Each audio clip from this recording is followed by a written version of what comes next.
Bom dia, sétimo ano, tudo bem com vocês? Vamos a mais um resuminho da semana. Sétimo ano, no dia 3/6, a aula foi sobre a hidrografia do Brasil e teve atividade da página 90, questões 14 e 15. Sétimo ano, o mapa mostra as grandes bacias hidrográficas do território brasileiro. O território brasileiro abriga cerca de 12% de toda a água doce do mundo. Irei destacar aqui a Bacia Amazônica, Platina e São Francisco. Vou começar com a Bacia Amazônica, que está aqui de laranja. A Bacia Amazônica é a maior bacia hidrográfica do mundo, drenando cerca de 20% de toda a água doce do planeta. Já a Bacia São Francisco, que está de branco aqui no mapa, ela é a única inteiramente brasileira. Sua nascente é em Minas Gerais e sua bacia drena o Distrito Federal, Goiás, Bahia, Pernambuco, Alagoas, Sergipe. O São Francisco é um rio perene, ou seja, com água em todo o seu leito o ano inteiro.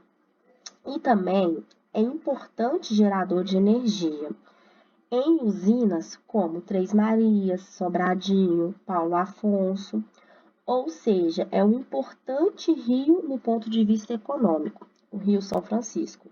Já a Bacia Platina, aqui embaixo, é a união dos rios Paraná, Paraguai e Uruguai.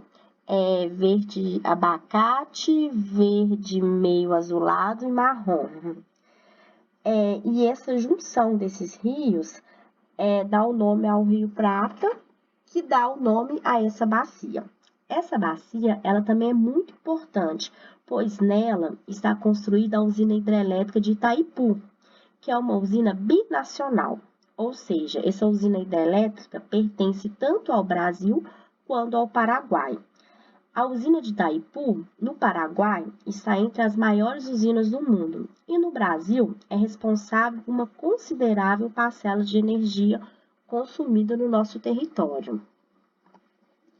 O para-casa do dia 3/6 foi descrever as características da Bacia Amazônica, São Francisco e Platina. Já no dia 4/6, a aula foi sobre o domínio amazônico, teve atividade da página 107, questão 6 e 7, página 108, questão 8. O que é domínios morfoclimáticos, né? Vamos aí.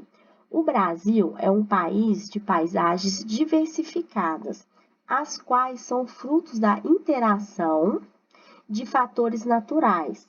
Quais são esses fatores?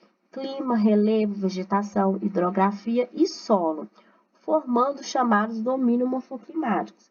Ou seja, é um grande conjunto natural, né? É uma grande paisagem.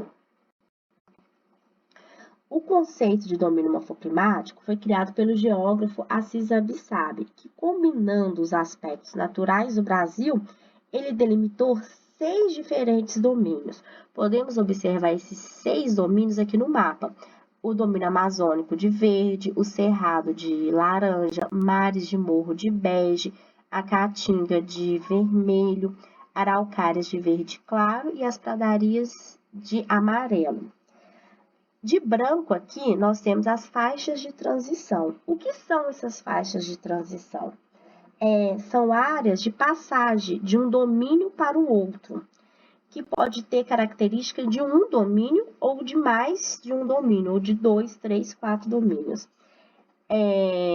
Domínio amazônico, sétimo ano, é formado por uma floresta densa e heterogênea, ou seja, com grande diversidade de espécies, tendo como características folhas largas, folhagem durante todo o ano, e o relevo é marcado por baixos planaltos, depressões e planícies.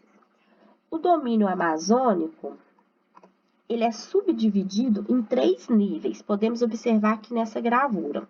O primeiro aqui, é a mata de igapó. O que seria essa mata de igapó? São áreas localizadas próximas às margens dos rios, que se encontra sempre inundada. Ou seja, um exemplo da vegetação da mata de igapó é a Vitória Régia. A segunda aqui, ó, é a mata de várzea, que já é uma mata que está num nível, uma altitude maior que a mata de igapó, e ela ocupa regiões que, num período, fica inundado. Ou seja, no período das cheias dos rios, essa região fica inundada.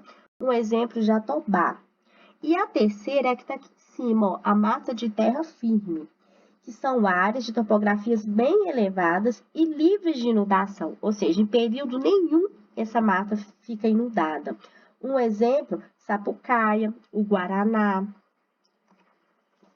Dentro desse domínio, nós temos o clima equatorial, que apresenta temperaturas elevadas ao longo do ano e baixa amplitude térmica. Amplitude térmica é a diferença entre a máxima e a mínima temperatura, e pluviosidade de aproximadamente 2.500 milímetros ao ano. Ou seja, o clima equatorial é um clima quente e úmido. O Paracás do dia 4/6 foi caracterizar o domínio amazônico e o clima equatorial. 7º ano, muito obrigada e até o próximo resuminho. Beijo!